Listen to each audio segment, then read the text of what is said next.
And we're live with Jeff, the SP Spaz, and we're talking about an episode of Homicide Life on the Street called A Many Splendid Thing, I think, and I quite enjoyed this episode. So over to Jeff for the episode information. All right. It aired on NBC in January 27th, 1994, and was written by Noel Bain and Tom Fontana and directed by John McNaught. Pembleton and Bayliss investigate the murder of Angela Frandina, who was found strangled in her bed, clutching a note reading, "Ed did it," although that proves to be a false lead. Their investigation leads the detectives to discover Angela has had several boyfriends and worked at an S&M fashion store and a phone sex hotline.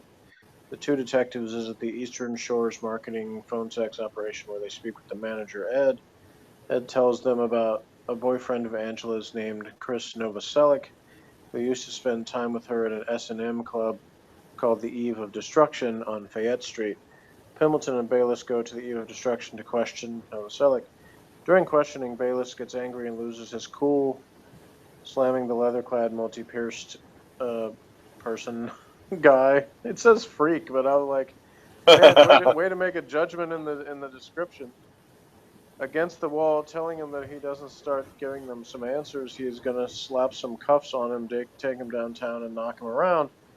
Whereas Novoselic responds by telling Bayliss, "If you do that, I might have to kiss you." Pembleton calms Bayliss and they leave.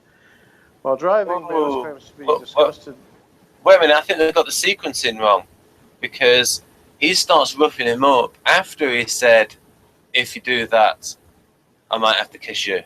Well, I mean, he had already grabbed him before that, but he hadn't really. Didn't had him up against the wall before that. Anyway, sorry to interrupt.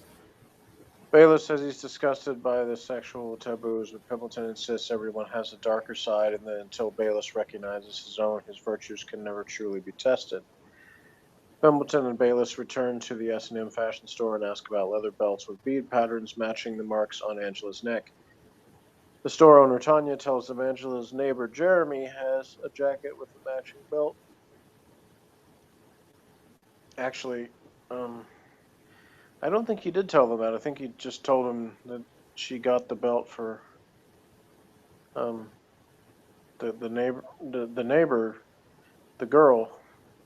Anyway, yeah, this is a badly written plot summary. I didn't read it ahead of time. After interrogation, Jeremy confesses to choking and accidentally killing Angela with the belt. During quirky and violent but consensual sex, as a thank you for solving the case, Tanya brings Bayliss a leather jacket as a gift, which he reluctantly accepts. That night, Baylor visits Baltimore's red light district wearing the jacket as a way to test himself, as Pembleton suggested. That's what we assume. Yeah, it says he is approached by a prostitute but rejects her, thus passing the test. Again, that's not really what happens in the plot. That's sort of an assumption there. Yeah, exactly. Lewis and Cressetti investigate the fatal shooting of a man who was apparently killed for a $1.49 pen. Lewis believes there must be more to the story, refusing to believe a pen is worth killing for. When they search suspect Mitchell Foreman's apartment, they find thousands of pens, many of which line the walls like bizarre decorations. Lewis later finds Foreman at the police station, where he originally planned to turn himself in, but instead went up to the roof. Lewis lures Foreman away from the ledge by enticing him with a beautiful golden pen which belonged to Lewis's deceased grandmother. Foreman is taken into custody. Later, Lewis still kind of believes someone would kill over a pen, but G suggests it is no worse than killing over a car or a woman. Lewis, determined not to develop such a strong attachment to a material item, gives his grandmother's pen to Felton. Meanwhile, although Munch is cynical and despairing over his recent breakup with his ex-girlfriend Felicia, the normally grumpy Bolander is unusually cheerful as a result of his budding romantic relationship with Linda, a much younger waitress. Nervous about his first real date with her, Bolander asks Howard to go on a double date with him, along with Howard's boyfriend, prosecuting attorney Ed Danvers. The double date goes well until a lonely Munch crashes, joins the table, and ruins the mood of the evening, complaining about his romantic woes. Bolander, Munch, and Linda leave together and walk to Fort McHenry, where Linda offers Munch words of encouragement. Impressed with her, Munch leaves Linda and Bolander alone, where they happily watch a fireworks show.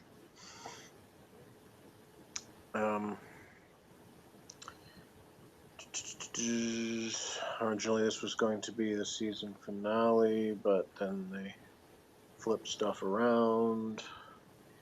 The title, A Many Splendored Thing, is a reference to the 1952 historical romance novel A Many Splendored Thing, and the subsequent film, Love is a Many Splendored Thing. The title refers to the episode's theme of the many variations of love as demonstrated by the sexual taboo world of Angela Frandina, the dysfunctional relationship of Munch and Felicia, the budding romance between Bolander and Linda, and the twisted love Mitchell, Foreman, Harper's for Pens. The Foreman case was inspired by a real-life murder that took place in Anne Arundel County, Maryland, in which a 23-year-old man shot another man 10 times in a donut shop when the victim refused to sell the shooter his pen. So they moved the setting to a library instead of a donut shop. Yeah, I thought the librarian character was well written. Yeah, that's one of my favorite guest stars actually that they had. I thought she was so perfect. The way she said, the man who got shot and the man who shot the man who got shot.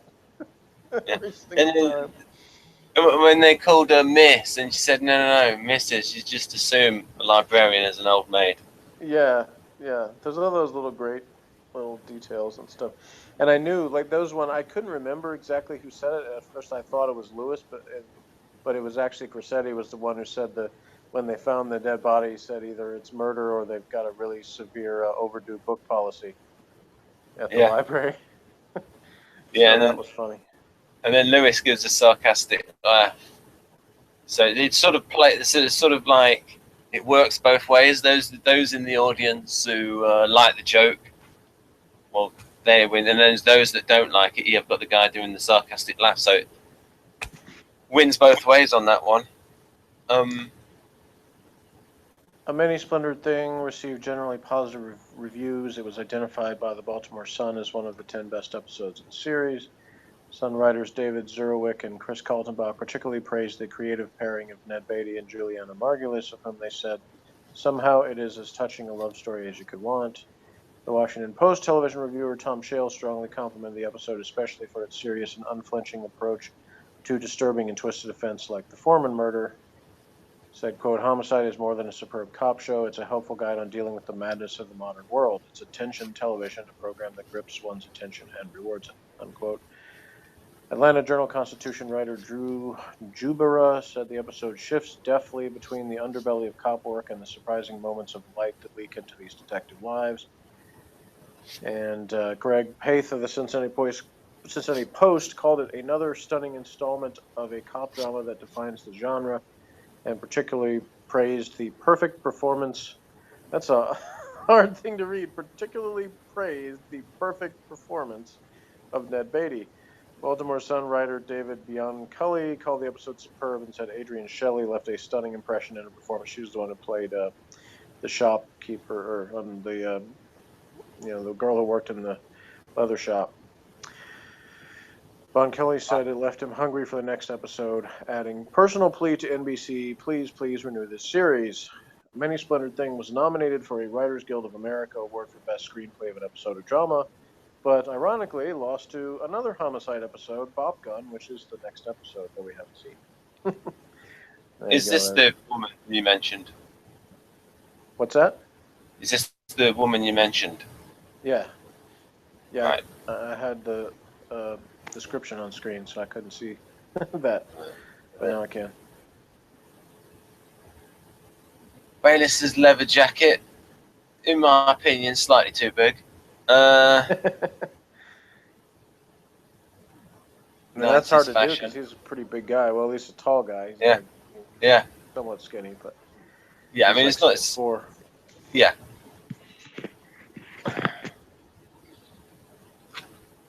Right. We've got some information about G and his grieving for his wife, dead wife. Uh-huh. That was good. Yeah, I thought that was a good scene between the two of them. The old guardians of the force.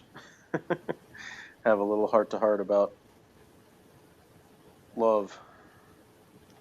Yeah, and I thought it was great, the contrast, that of the previous episode when it's Munch going on and on about how great everything is with Felicia, and Bolander's the depressed one, and then they flip the script in this episode because Bolander's got a girlfriend and he's happy, and Munch is the miserable one because he is once again broken up with Felicia. And yeah, I loved the I'd forgotten how much happened in this episode because I remembered, like, when it started, it took a while before they got to the part and with the library and the pen stuff, and so I almost was like, wait, did that actually happen in this episode? And then it did, so they got to that point. So they really had three strong plots kind of going in this one, and they all had, and we have one of our classic Bayliss and Pembleton in the car scenes. There'll be many of those over the course of the series, and in this one, you get again a little bit of more of a window into the philosophy or point of view that the two of them have and how they're different. Because Pembleton basically gives the kind of cynical artisan talk on this, like, hey, everybody is like this deep down. They've got parts of themselves that are perverted in some way, and you can't act like you're just like virtuous and and you're above it all. And when he talked about how virtue isn't real virtue until it's been tested, I said that almost exact thing to someone. It wasn't the exact. I mean, the words were slightly different, but before I had seen this episode the first time, and so that was another one of those moments where I connected with the character. That was like one of the first times where I saw a character on television say almost word for word something that I had said in a discussion of a similar topic. So it was kind of like, oh, I definitely relate to this guy.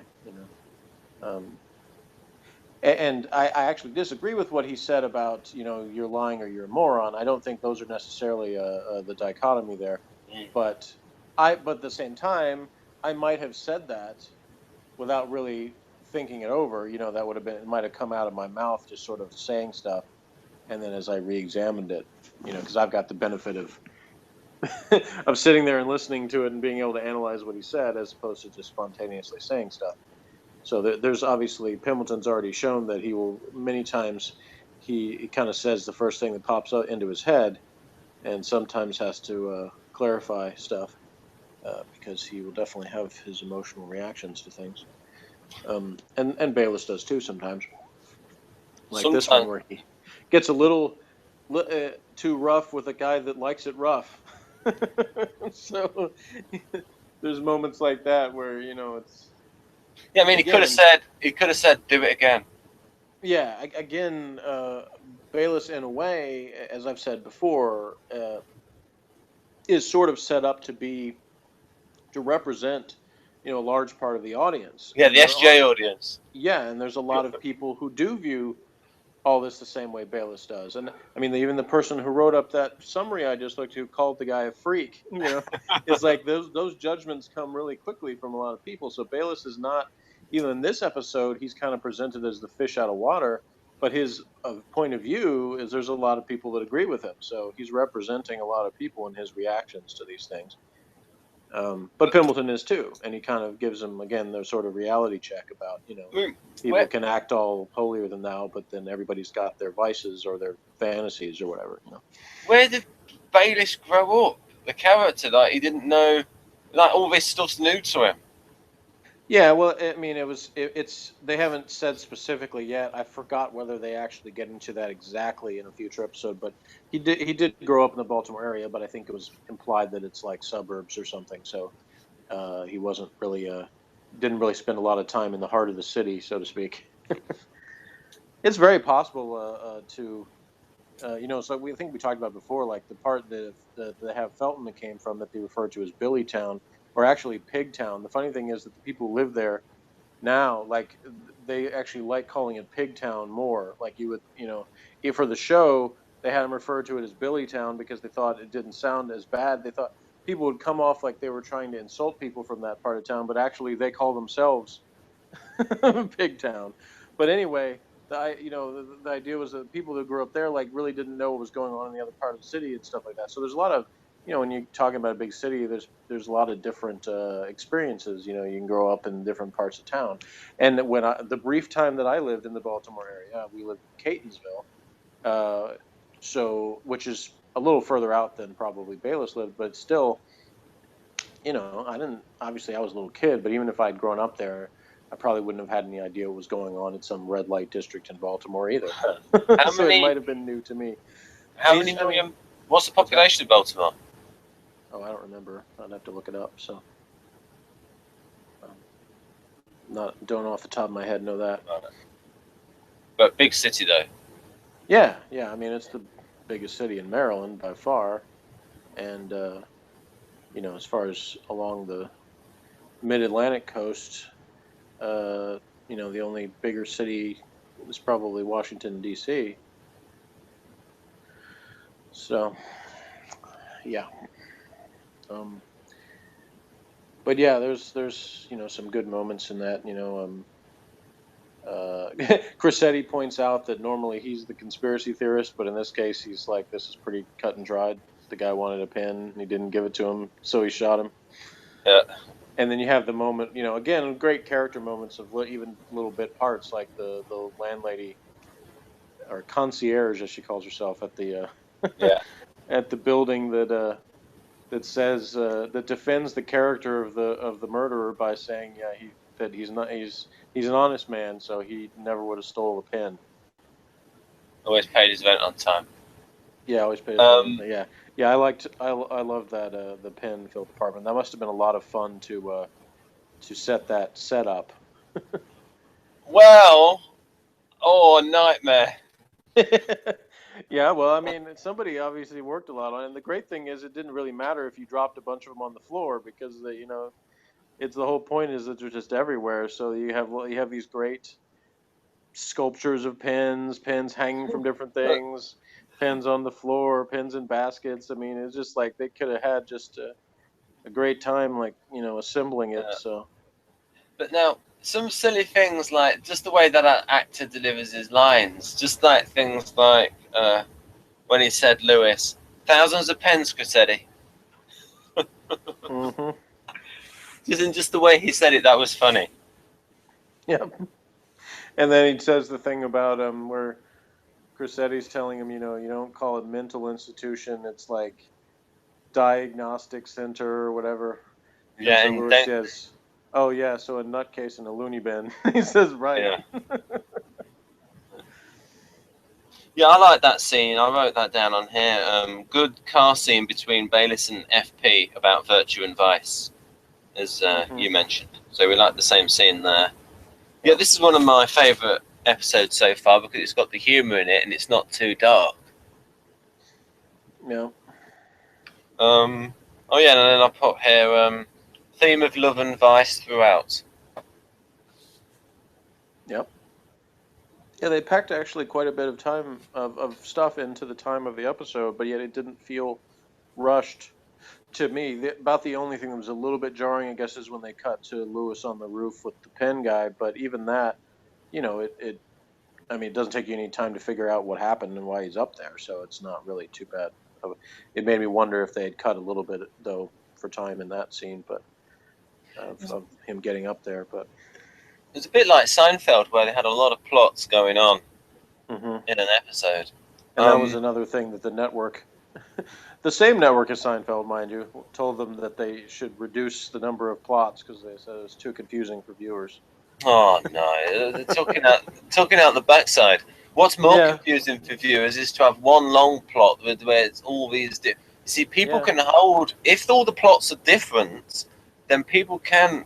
If the plots were similar, then it would be confusing. But when they're completely different, it's another way that Homicide was ahead of its time, because there was a lot of shows that later on started using more of that style and of switching between scenes faster, because they kind of just realized that people's attention spans were such that they were able to actually follow stuff better when they did it that way. Versus and if they think about someone's evening, someone's watching lots of different programs a week and able to follow lots of different lots of different shows. Yeah, I've got coworkers that I'm amazed at how many they can keep up with and all the reality shows and all the different stuff related to that. I can't even fathom that myself. I think it's because it's so visual and it's just like real life, where if it's visually a lot different, then it's not going to be confusing. I guess. So, you said it was one of your favorite episodes. So, what rating would you give it? Ooh, well, I wouldn't give it 3. Part Ego Project Avalon. I'll give it I'll give it about an 8. That's about what I would say too. Yeah. There's a part of me that relates to Bayliss in this because not necessarily that I was shocked by anything that he encountered, but more that I understand. I didn't have like the moral indignation kind of thing that he had, but I also don't like the flip side of it, which is there. You know, he sort of acted like, oh, this was this shocking thing, and he's kind of judging the lifestyle or people involved in this.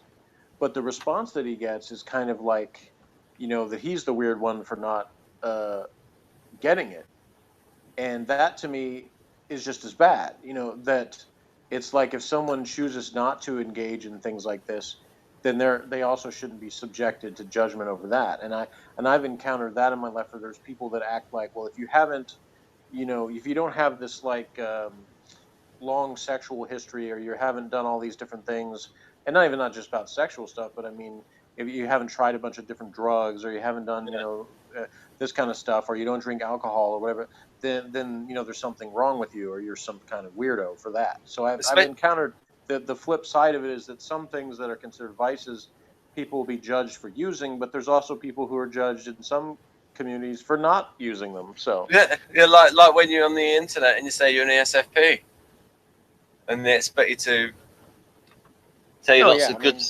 I suspect every type has some things like that where, you know, there's stereotypes. I remember, I think there was a topic on Find out someone's an INTJ. Go, can you help me with my computer? Yeah, right. There's there was a topic I think on the NF Geeks group that was about like how are you most what thing do you most not relate to in like profiles of your type and stuff. And so everybody kind of chimed in with the things like that, and and usually my comment was, you know, I'm not a drunk, because there's people that think all ESPs or all SPs in general, or Oh, you know, we all just, you know, indulge in everything that ever pops in front of us. We don't have any kind of control or you know, hold over any of our impulses or anything like that. So. Or I'm not Charlie Sheen, but I'd like to be. Well, I can't say that anymore though. I wouldn't like to be Charlie Sheen now. There might have been a time in my life where I would have been all right with it, but yeah. Because I remember you talking about the way people reacted to Charlie Sheen. Yeah. And saying, "Oh, he's gone off the deep end." No. Right. Because to me, it was like he was expressing some very relatable things.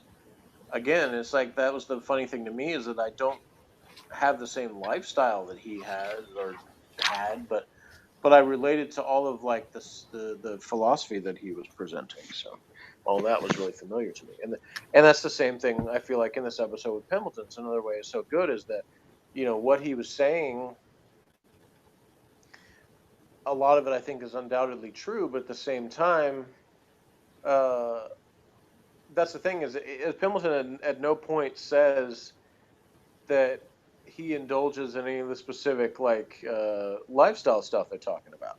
So he's not talking about his own personal experience from that angle. He's just saying that he reacts to Bayliss's judgment of it by basically saying that this isn't some kind of shocking weird thing. This is, everybody sort of has something, you know, that what he calls a dark side. Some people would even say that, you know, that you shouldn't call it a dark side. That's like a judgment of something to call it dark. You know, that it should. You know, so there's definitely different points of view on that. And Pembleton, you know, talks about in this episode, you know, this kind of, I don't remember it's the first time, but one of the first times he mentions basically the Catholic schools that he went to in New York or whatever, and learning Latin and stuff like that. And that will be much more further explored in some soon upcoming episodes.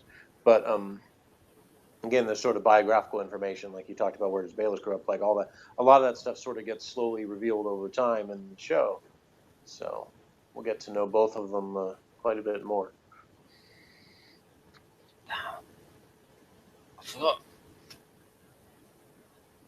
I forgot what I was going to interrupt with. I should have written it down. I guess so. Oh, dearie me. Oh, darn it. Oh, wow. I'm not going to say it was the most brilliant thing ever. But I was going to say, I agree on the rating you gave. I would give it 8 out of 10 also. And I think the only reason it's not higher for me is that there is a part of me that's somewhat disturbed by the actual, like, the idea of the guy strangling her with the belt and stuff like that. Like, whenever they talk about that, I feel myself, like, physically, my throat starts hurting. Right. So I related to, like, when Bayliss tells him that's enough, like, I was pretty much feeling the same way at that point. Yeah, I think what has changed since then is that there's far more of that phone sex line thing on channels, on satellite and cable. So that's become more. Oh yeah, and online. I mean, so much of the like, excuse me, the sex industry, that used to be done over phones or magazines or going to even in person to places. So much stuff is online now, where people can satisfy their fantasies without having to go anywhere or call anyone. They can just do it all over on the internet. And it's almost official now because Playboy had done it since the 1990s. Yeah, in fact, Playboy announced that their actual magazine wasn't going to have nude pictures in it anymore. It was only going to be on the website. So that you could call that masochistic. Maybe the person wants to reduce sales. No, well, I don't know. Apparently, they think that that's the only way they can survive as a magazine is to change the way they do the print magazine. Well, they also got to think that they must really think people buy the magazine for the articles. Well, I guess so. They have some research that shows to a point that some people did, so they had to kind of. But we know the difference between what people really think and then what people say. Well, but what I mean is they wouldn't do that if there wasn't an actual reason behind it. They're not going to just do it for the fun of it. Torpedo their own thing. Yeah, but they did change the taste of Coke, and no one liked that. Well, I've always heard, and we're way off the episode now, but I've heard a conspiracy theory that is a pretty believable one, that says that Coke did that on purpose. Maybe to rejuvenate the brand, because they were starting to lose some of their market share to Pepsi, and so they basically decided, well, we'll do this stunt where we change the formula, and then when everybody complains, we'll bring out Coke Classic, and then everybody will be happy. So that's what they did. That is the sort of thing that an ENTP would come up with. Yeah, could be. And what I had forgotten is that there was a short time when they were both available. See, I thought, in my memory of history, that I thought it was like, oh, they got so many complaints, they changed it back and came out with the Coca-Cola Classic. What I'd forgotten is that for a short time they actually sold both. They said you could get Coke or Coke Classic, and then because so many more people got the Classic one, I guess they eventually got rid of the new formula. I thought, here's a way to market to SJs. Coke Classic. Yeah. The way you remember it. Me, I always preferred Pepsi anyway. So, and actually, the new Coke, quote unquote, I thought was better than the Classic because it's closer to Pepsi. It's sweeter. It doesn't have that kind of bitterness that the regular Coke has. I have Iron Brew. Well, obviously, a lot of people like it. So. Right then. So we covered that. Jess got an errand to run. All right, so that didn't have anything else to say about about that one. No. Okay, well, folks, join us next time for another fabulous episode of Homicide. Right, and it's bye from me. Bye.